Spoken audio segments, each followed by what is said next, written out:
नमस्कार, मैं अमित और आप देख रहे हैं आंखें न्यूज 24। आइए नजर डालते हैं आज के महत्वपूर्ण खबरों पर। मुख्यमंत्री नीतीश कुमार की वाराणसी में होने वाली रैली रद्द, जदयू ने कहा डर गई है भाजपा। संसद की सुरक्षा में सेंध मामले को लेकर तेजस्वी यादव ने अमित शाह को घेरा, कहा कैसे हुई सदन में सुरक्षा में चूक। बिहार पुलिस को मिलेगा 3 लाख तक का ब्याज, अनुदान राशि में भी होगी बढ़ोतरी। हर घर गंगा जल आपूर्ति कार्यों का आज नीतीश कुमार ने किया लोकार्पण।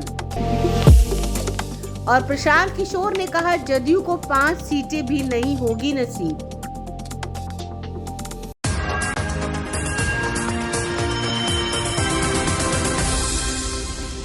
अब खबरें विस्तार से। इस खबर के प्रायोजक हैं Lohia Nagar Mount Carmel High School, Gyansthali High School और LMC कम्युनिकेशन। मुख्यमंत्री नीतीश कुमार की वाराणसी में 24 दिसंबर को होने वाली रैली को स्थगित कर दिया गया है। बिहार सरकार के ग्रामीण और संसदीय कार्य मंत्री श्रवण कुमार ने यह जानकारी दी। उन्होंने बताया कि जगह नहीं मिलने के कारण मुख्यमंत्री की वाराणसी में होने वाली रैली को स्थगित किया गया। बता दें कि रोहनिया के जगतपुरा इंटर कॉलेज में 24 दिसंबर को नीतीश कुमार की जनसभा होने वाली थी।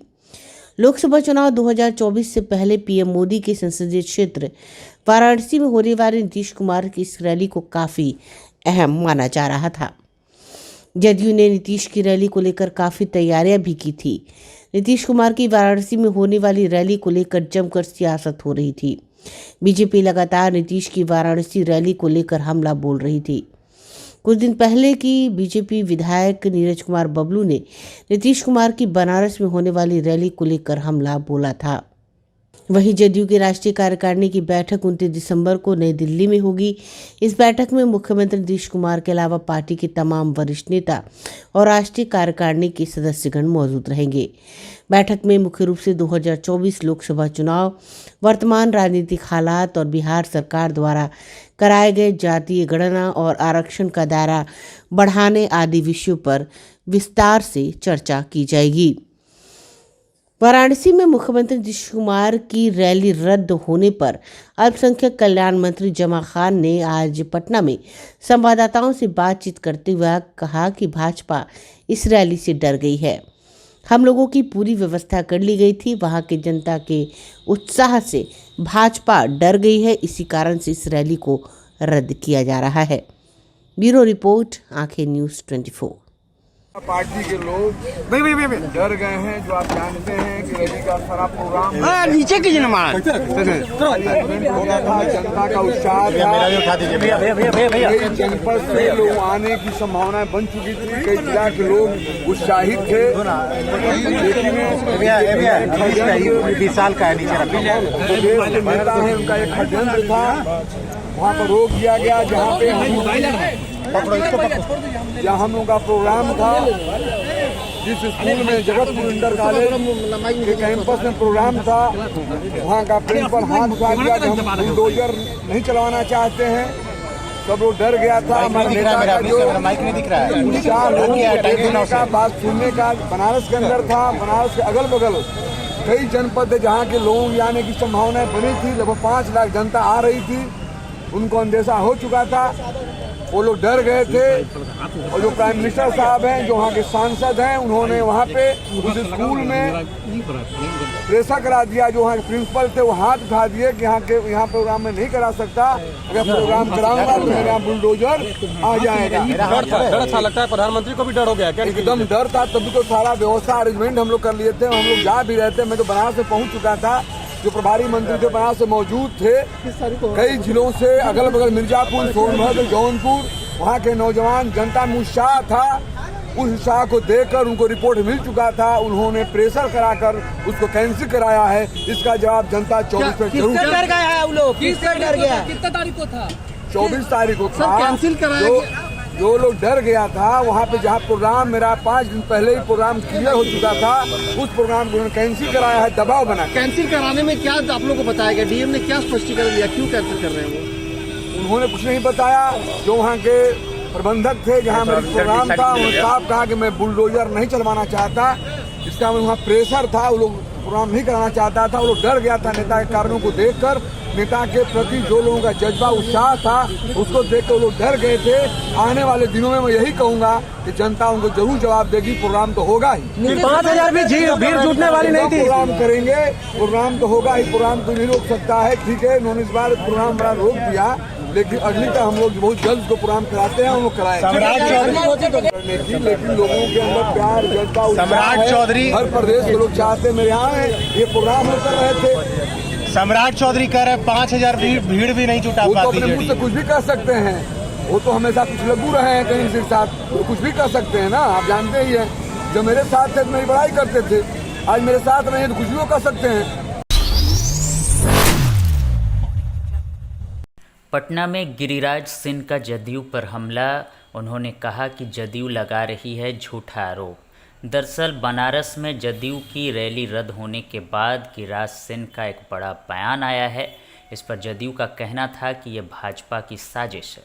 अब इस पर गिरिराज सिंह ने कहा है कि किसी ने कोई साजिश नहीं की है, असल में जदयू डर गई है, नीतीश कुमार डर गए हैं, भीड़ ना जुटा पाने का जदयू को सता रहा है डर। एक गांव की कहावत है, रोने का मन हुआ आंख में गरा खुट्टी। इनको आदमी तो बनारस में जुटता नहीं, इसीलिए रैली को रद्द किया। और क्या कारण है? चले हैं घोड़ा के साथ साथ बैंग भी नाल ठुकाने के लिए। सर, इंडिया गठबंधन के लोग अडानी को लेकर के इतनी बात बोलते थे, और अडानी जी बिहार में बड़ा इन्वेस्ट करने जा रहे हैं और ये लोग समर्थन कर रहे हैं। देखिए, दोहरी नीति राहुल गांधी और इंडी गवर्नमेंट का ये बचकाना हरकत है। राजस्थान में जब गहलोत की सरकार थी, 60,000 करोड़ से ऊपर का इन्वेस्टमेंट, बघेल का छत्तीसगढ़ में था 50,000 करोड़ से ऊपर का। तो ये इन्वेस्टमेंट ले रहे हैं तो वहाँ अदानी नहीं दिख रहा है। जब और अदानी को गाली देना, और तो मोदी के खिलाफ में कुछ इनको है नहीं। मोदी के खिलाफ में केवल नए नए टूल किट लाते हैं बदनाम करने के लिए। क्या क्या सर, 19 तारीख को बैठक है इंडिया गठबंधन को लेकर। बैठक है सर, इंडिया गठबंधन की फिर से है। बैठक होने वाली है 19 तारीख को। बैठक है फिर से। तो बैठक में क्या लेना देना? बैठक में उनके आपस शेयर है कि हमको कितना हिस्सा मिलेगा, हमको कितना हिस्सा। हिस्सेदारी के लिए बैठक है, देश के लिए बैठक नहीं है, आइडियोलॉजी के लिए बैठक नहीं है। 1 to 1 चुनाव तो देश के अंदर में भारतीय जनता पार्टी से, आपको मैं कहता हूँ राजस्थान में 1 to 1 होगा कि नहीं, मध्य प्रदेश में होगा कि नहीं, छत्तीसगढ़ में होगा कि नहीं, बिहार में होगा कि नहीं, महाराष्ट्र में होगा कि नहीं, गुजरात में होगा कि नहीं, बंगाल में होगा कि नहीं, असम में, सब जगह तो 1 to 1 है। ये देश को झांसा दे रहे हैं। ये आपस में जो लोग आज भ्रष्टाचार में फंसे हैं उसको बचाने के लिए और अपना अपना शेयर के लिए। सर, स्मोक बम को लेकर के सांसद भवन में जो घटना घटी, केंद्रीय गृह मंत्री ने तो साफ कह दिया है कि इस पे जांच होगी, फिर भी विपक्ष चुप नहीं है और तरह तरह के बयानबाजी कर रहा है। भाई, विपक्ष को क्या मौका है? पर्दा खुलेगा आने वाले दिनों में तो सब सामने आ जाएगा। आरोप लगा रहे हैं कि भाजपा सांसद के रिकमेंडेशन से वो अंदर यही तो कह रहा हूँ, पर्दा खुलेगा, सब सामने आ जाएगा। किसान आंदोलन हुआ, टूल किट का पर्दाफाश हुआ, आगे भी टूल किट, नए टूल किट है, पर्दाफाश होगा। सदन में सुरक्षा को लेकर उप मुख्यमंत्री तेजस्वी यादव का बड़ा बयान सामने आया है। उन्होंने राजनीति से ऊपर हटकर सभी को सोचने की बात कही है। उन्होंने कहा कि जो देश का सबसे प्रमुख जगह है जहां इतनी टाइट सिक्योरिटी रहती है, उसके बाद भी इस तरह की सुरक्षा में चूक देखी जा रही है। अमित शाह जी देश के गृह मंत्री हैं और ये सारी जिम्मेदारी उनकी है, जो सदन के अंदर आकर बात को रखनी चाहिए। कहां पर चूक गए, आखिर कैसे चूक गए, क्या कुछ कह रहे हैं तेजस्वी यादव, सुनिए। ये तो पार्टी के सांसद मनोज झा जी ने स्पष्ट अपना बयान इसको दिया है कि भाई रिस्पॉन्सिबिलिटी तो है, सबकी है ही रिस्पॉन्सिबिलिटी कि ये ब्रीच जो है कहाँ से आया है, कमेटी बनी है नहीं बनी है। लेकिन आगे ये ना हो, इसके लिए जो है और भी हम लोगों को ध्यान देने की ज़रूरत है, भारत सरकार को ध्यान देने की ज़रूरत है। और जहाँ तक गृह मंत्री जी से लोग अपेक्षा कर रहे हैं कि इतनी बड़ी हादसा हुई है, तो कम से कम सदन में आकर के इसकी बात को जो है रखें कि कहाँ गलती हुई, किनके कारण गलती हुई, कहाँ हम लैग किए। तो कम से कम एक अपेक्षा है कि गृह मंत्री सदन में सभी सांसदों के सामने वक्तव्य अपना दे। तो इसमें कोई बुरी बात तो है नहीं, लेकिन ब्रीच हुई है तो ये गंभीर मसला है, इसको लाइटली नहीं लेना चाहिए। जो देश का लोकतंत्र का मंदिर, जिसको सबसे सुरक्षित स्थल माना जाता है, पूरा सरकार से लेकर के सारे देश भर के जनप्रतिनिधि वहाँ रहते हैं और सबसे वीआईपी सिक्योरिटी टाइट जहाँ रहती है, हाई टेक्नोलॉजी से लेकर के सब कुछ होने के बावजूद भी अगर ये हुआ है तो कहीं ना कहीं से मामला बहुत ही गंभीर है।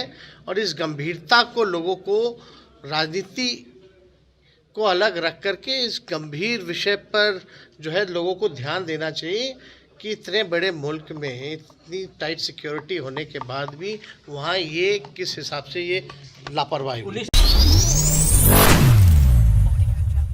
तेरा अजय कुमार गया जिला बल के, इनकी बेटी हैं आकृति कुमारी, इनको भी कैंसर रोग हुआ और इनकी भी चिकित्सा के लिए 3 लाख रुपए का ब्याज रहित ऋण हमने 9 अगस्त 2023 को दिया।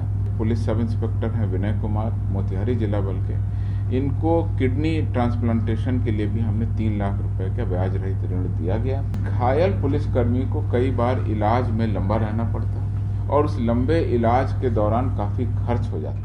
आज सरदार पटेल भवन में एडीजी जितेंद्र सिंह गंगवार ने प्रेस कॉन्फ्रेंस कर अपनी बातों को रखा और कहा कि बिहार पुलिस को 3 लाख तक ब्याज रहित लोन अनुदान राशि मिलने जा रहा है और अनुदान राशि बढ़ाई भी जाएगी।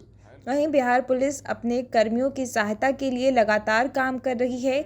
आपसी सहयोग से 3 कोर्स चल रहे हैं, पुलिस परोपकारी कोर्स, कल्याण कोर्स और शिक्षा कोर्स के जरिए कर्मियों के सुख दुख में उनकी सहायता की जा रही है। इसके संचालन के लिए एक समिति भी बनाई गई है। वहीं आगे एडीजी क्या कुछ बता रहे हैं, सुनिए। जैसा कि आप लोगों को हमने बताया था, 21 फरवरी 2023 को बिहार पुलिस केंद्रीय प्रशासकीय समिति की बैठक हुई और इसमें तीनों जो हमारे कोष हैं, यानी शिक्षा कोष, पुलिस सहायता कोष और कल्याण कोष और पुलिस परोपकारी कोष, इनके अंतर्गत जो अनुदान की राशि थी वो हमने दुगनी कर दी। तो इस वजह से भी राशि डबल इस बार डिस्ट्रीब्यूट हुई। आपको हम बता देते हैं कि इस संबंध में जो निर्णय लिया गया था उसके उपरांत में जो हमारा फॉलोअप निर्देश निकला उसमें 24 फरवरी 2023 से पुलिस पदाधिकारी कर्मियों के बच्चे और बच्चियां जो शिक्षा के लिए जाते हैं और उच्च शिक्षा ग्रहण करना चाहते हैं, उनके लिए हम लोगों ने अनुदान राशि बढ़ा दी। यथा आपको बताना चाह रहे हैं, स्नातक का पाठ्यक्रम अगर कोई आश्रित करते हैं पुलिसकर्मियों के बेटे या बेटी, तो पहले 3600 रुपये मिलता था, बढ़ा के हमने 7200 रुपये कर दिया। MBA के लिए 20,000 से बढ़ा के 40,000 रुपये, BTech के लिए भी 20,000 से बढ़ा के 40,000 रुपये, IIT के लिए भी 24,000 से बढ़ा के 48,000 कर दिया गया। इस प्रकार से सभी 28 पाठ्यक्रम जो कि बिहार पुलिस शिक्षा कोष में मिलते थे, सभी के लिए राशि बढ़ा के हमने दुगनी कर दी और ये निर्णय हमने फरवरी में ही ले लिया था। उसी तरह से पुलिस सहायता और कल्याण कोष है, जिसमें विभिन्न रोगों की चिकित्सा के लिए हम उनको अनुदान देते हैं, उसमें भी हमने राशि को बढ़ा के डबल कर दिया। इसका मैं एग्जाम्पल देना चाहता हूँ। कैंसर रोग के लिए पहले 50,000 थे, इसको बढ़ा के हमने 1 लाख रुपए किया। ओपन हार्ट सर्जरी के लिए भी 50,000 से बढ़ा के 1 लाख किया।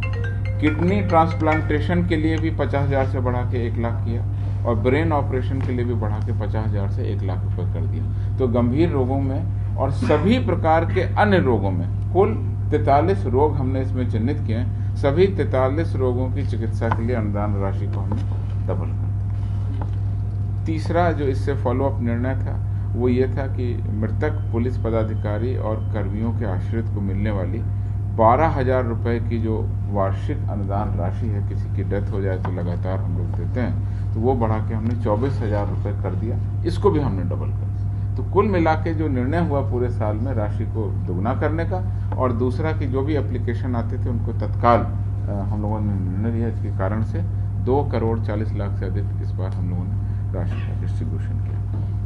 इसके अलावा हम लोगों ने एक नया निर्णय लिया, ये 28/8 को लिया, जिसमें कि कर्तव्य पर मुठभेड़ के क्रम में अगर कोई कर्मी शहीद होते हैं तो उस पर 25 लाख रुपए का अनुदान दिया जाएगा। ये निर्णय हमने 8वें महीने में लिया, और इसमें यथा मुठभेड़, आपराधिक मुठभेड़, हिंसा, बारूदी सुरंग, नक्सली हमला, दंगा, दुर्घटना, छापामारी के दौरान मृत्यु आदि इस प्रकार की जो गंभीर घटनाएं हैं उसमें 25 लाख रुपए एकमुश्त राशि चेक या बैंक खाता से माध्यम से अनुदान करने का हमने निर्णय लिया।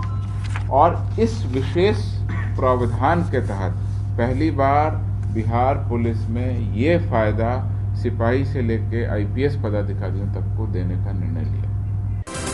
समाचारों में वक्त हो चुका है एक छोटे से अंतराल का। I am Shalini Singh, principal of Lohiyanagar Mount Carmel School. Here in our school we give best education and good environment to our students where they can learn well. We provide here well-equipped lab, well-equipped, well-stocked library. We have here well-trained teacher also. We have sports playground for cricket, volleyball, football, and also provision for indoor activities. So we have here security system, information and communication technology. So we have all facilities here in our school where students feel comfortable and secure.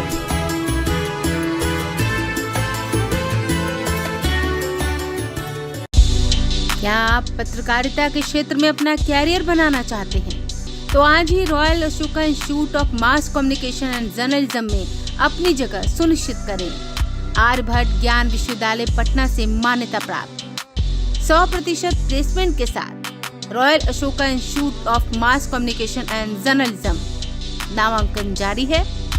हमारा पता है DS/16 Gayatri मंदिर के समीप कंकड़ बाग, पटना 8,20,000। आप हमें संपर्क भी कर सकते हैं। हमारा मोबाइल नंबर है 9955456122। ब्रेक के बाद आपका फिर से स्वागत है। मुख्यमंत्री नीतीश कुमार के दूरगामी जल जीवन हरियाली अभियान के तहत बिहार की अपने तरह की पहली और अति महत्वाकांक्षी गंगा जल आपूर्ति योजना के दोनों चरणों का काम रिकॉर्ड समय पर पूरा हुआ। वहीं इसके दूसरे चरण में नवादा शहर में हर घर गंगा जल की आपूर्ति के लिए जल संसाधन विभाग द्वारा कराए गए कार्यों का खुद CM नीतीश कुमार द्वारा आज लोकार्पण किया गया। बता दें, मुख्यमंत्री नीतीश कुमार द्वारा दूरगामी जल जीवन हरियाली अभियान का एक महत्वपूर्ण अभियान अधिशेष नदी जल को जल संकट वाले शहरों में ले जाकर पेयजल के रूप में उपयोग कराना भी है। वहीं इसके तहत गंगा नदी की बाढ़ के पानी को दक्षिण बिहार के महत्वपूर्ण शहरों राजगीर, गया, बोधगया और नवादा में पेयजल के रूप में उपयोग करने की मुख्यमंत्री की परिकल्पना के अनुरूप जल संसाधन विभाग के अति महत्वाकांक्षी गंगा जल आपूर्ति योजना की तैयारी है। वहीं आपको बता दें कि इसे लेकर के एक और जहां 13 किलोमीटर लंबी स्टील पाइपलाइन के माध्यम से नवादा शहर में जलापूर्ति की जाएगी, तो वहीं वर्तमान में नवादा शहर में डुबको और 4 पानी टंकी निर्मित किए जाएंगे, जिसके माध्यम से शहर में 17 वार्डों के 13,000 से अधिक घरों में गंगा जल आपूर्ति सुनिश्चित की जाएगी। वहीं इस योजना के तहत प्रति व्यक्ति प्रतिदिन 135 लीटर शुद्ध गंगा जल की आपूर्ति का लक्ष्य है। इसके अलावा शहर के वर्तमान एवं निर्माणाधीन शैक्षणिक संस्थानों, अस्पतालों, होटलों, सरकारी कार्यालयों आदि की भी शुद्ध गंगा जल की आपूर्ति की जाएगी। अब गंगा जल सिर्फ पीजिएगा, बल्कि जो खाना बनता है उसको बनवाइएगा। इतना ज्यादा पानी किया जा रहा है, प्रति व्यक्ति 135। अब आप अवश्य इतना गाइडेंस की जरूरत है तो सबको घर में ही जरूरत करेंगे। लोकार्पण के पश्चात विगत 1 वर्ष से राजगीर, गया एवं बोधगया शहरों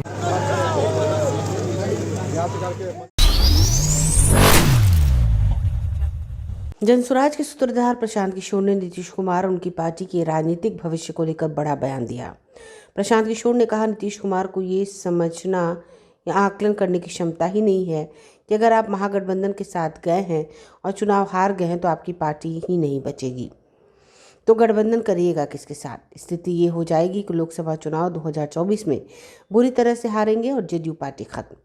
नीतीश कुमार राजनीति में कोई फैक्टर नहीं है। नीतीश कुमार राष्ट्रीय राजनीति के महत्व के नेता नहीं हैं। प्रशांत किशोर ने कहा, लोकसभा चुनाव 2024 के नज़रिए से इतना कह सकता हूं कि एक पार्टी जिसकी सबसे बड़ी हार होगी वो जदयू है। इस पार्टी को 5 सीटें भी नहीं आएंगी। ब्यूरो रिपोर्ट, आंखें न्यूज़ 24। नीतीश कुमार कोई फैक्टर ही नहीं है। आप लोग बिहार में चूंकि पत्रकारिता करते हैं तो आपको लगता है कि दुनिया नीतीश कुमार के इर्द गिर्द घूमती है।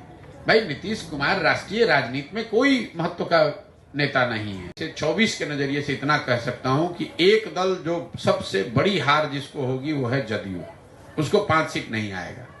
बाकी किसको कितना सीट आएगा नहीं आएगा ये ना मेरा विषय है, ना मैं उस पर कोई टिप्पणी करना चाहता हूं। भाई, गठबंधन का कोई भविष्य कभी था ही नहीं। गठबंधन क्यों बनाया गया पहले आप ये समझिए। नीतीश कुमार को आप जितना समझते हैं उससे कम हम भी नहीं जानते हैं। गठबंधन बनाने से पहले नीतीश कुमार सबसे पहले हमसे मिलने दिल्ली आए, हमको 4 घंटा समझाया कि गठबंधन हम क्यों वापस बनाना चाहते हैं। नीतीश कुमार महागठबंधन उन्होंने सिर्फ इसलिए बना, उनको कोई लालू यादव, तेजस्वी यादव से प्रेम नहीं है, उनको कोई भाजपा की नीति से दिक्कत नहीं है।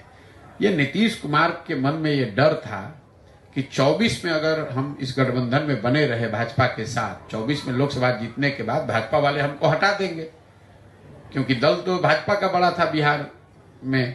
तो वो उनको ऐसा लगता था कि भाजपा वाले अपना मुख्यमंत्री बनाएंगे लोकसभा जीतने के बाद। तो भाजपा ऐसी स्थिति पैदा करे उससे पहले ही छोड़कर लालू यादव के साथ चले जाए तो कम से कम 25 तक तो कुर्सी बच जाएगी। अब उनको ये समझ आकलन नहीं है कि भाई अगर आप महागठबंधन के साथ गए, अगर आप चुनाव हारे तो आपका दल ही नहीं बचेगा, तो गठबंधन बनाइएगा किससे। वही स्थिति होगी, लोकसभा में हारेंगे, दल खत्म। एक ऐतिहासिक काम जो है बिहार में हुआ है। लगभग 50,000 करोड़ का इन्वेस्टमेंट का MOU बिहार सरकार के साथ हुआ है और बिहार के लोगों को रोजगार मिलेगा। आज पटना में टाइगर एनालिटिक्स का बिहार में प्रथम कार्यालय एवं कार्यस्थल का उद्घाटन दीप प्रज्वलित कर उप मुख्यमंत्री तेजस्वी प्रसाद यादव द्वारा किया गया। इस मौके पर उद्योग विभाग के मंत्री समीर महासेठ, सचिव संदीप पॉड्रिक मौजूद रहे। वहीं उप मुख्यमंत्री तेजस्वी यादव ने कहा कि उद्योग विभाग बिहार में इन्वेस्टर लाने की अच्छी पहल कर रहा है। इस बार बिहार में इन्वेस्ट अगर देखा जाए तो 500 करोड़ के MOU साइन की गई है। हम लोग चाहते हैं कि बिहार के लोगों को और भी ज़्यादा काम मिले, बिहार के लोग बिहार में ही काम करें। सुनिए आगे क्या कुछ कह रहे हैं तेजस्वी यादव। इंडस्ट्री डिपार्टमेंट जो है काफ़ी दिनों से जो है मेहनत कर रहा है और आप सब लोगों को पता है कि कल जो है इन्वेस्टर जो मीट हुई है, एक ऐतिहासिक काम जो है बिहार में हुआ है। लगभग 50,000 करोड़ का इन्वेस्टमेंट का MOU बिहार सरकार के साथ हुआ है, जो कि अब तक इतना बड़ा काम अब तक नहीं हुआ। तो इसके लिए इंडस्ट्री डिपार्टमेंट के सभी अधिकारी, मंत्री, मौद्रिक साहब, शमीर जी, सब लोगों को धन्यवाद हम लोग देते हैं। माननीय मुख्यमंत्री जी को हम लोग धन्यवाद देते हैं कि सब लोगों का प्रयास रहा कि भाई बिहार में ज़्यादा से ज़्यादा इन्वेस्टमेंट हम लोग लाए और ये और भी आसान हो जाएगा आने वाले दिनों में। जल्दी ही जो है पॉलिसीज़ जो हैं, IT पॉलिसीज़ जो हैं या टूरिज़्म पॉलिसी जो है, वो भी जल्दी से जल्दी हम लोग जो है लाने का काम करेंगे ताकि इन्वेस्टर्स को आने में जो है और सुविधा हम लोग दे पाए। इसके लिए हम लोग सारा काम कर रहे हैं। अब यही है ना कि आप देखिए IT कंपनी, इसमें काफ़ी इन्वेस्टमेंट आया है बिहार को, एग्रो बेस्ड इंडस्ट्री में आया है, आपका फूड प्रोसेसिंग में काफ़ी ज़्यादा आया है। तो स्कोप जो है बिहार में काफ़ी है। अब इन्हीं की कंपनी है जिसका आज हम लोग जहाँ खड़े हैं। तो आप देखिएगा कि बाहर कई जगह इनके, कई देशों में इनके ब्रांचेज हैं। अब यहाँ बिहार में आई है ये कंपनी, इसकी शुरुआत हो रही है। बिहार के लोग हैं, बिहार में रहना चाह रहे हैं, काम करना चाह रहे हैं, तो एक हम लोग माहौल क्रिएट करना चाह रहे हैं कि बिहार के लोग को बिहार में ही काम मिले और बिहार में बड़ा इन्वेस्टमेंट आए। अब इन्हीं लोगों से आप जान सकते हैं कि जिस हिसाब से इंडस्ट्री डिपार्टमेंट जिस हिसाब से काम कर रही है, बिहार सरकार जिस हिसाब से काम कर रही है नीतीश जी के नेतृत्व में, तो आप इनसे पूछिएगा तो कई देशों में इनको 6 महीने लग गए कागजी काम को पूरा करने में, लेकिन यहाँ 3 महीने में जो है सब कुछ जो है हो गया है। तो हम लोगों की कोशिश है कि जो पेस के साथ हम लोग शुरुआत किए हैं इसको मेंटेन करते हुए हम लोग जो है और आगे बढ़ें, ताकि और भी बड़े बड़े इन्वेस्टमेंट्स, बड़ी बड़ी कंपनियां, मल्टीनेशनल कंपनीज जो है बिहार में आकर के इन्वेस्ट करें और बिहार के लोगों को रोज़गार मिलेगा। तो बिहार के लोग को बिहार में ही रोज़गार मिलेगा तो उन जो खर्चा भी करेंगे तो बिहार में ही करेंगे, तो एक हिसाब से रेवेन्यू भी जो है बिहार में ही सर्कुलेट जो है वो होता रहेगा, जिससे कि काफ़ी लोगों को फ़ायदा है।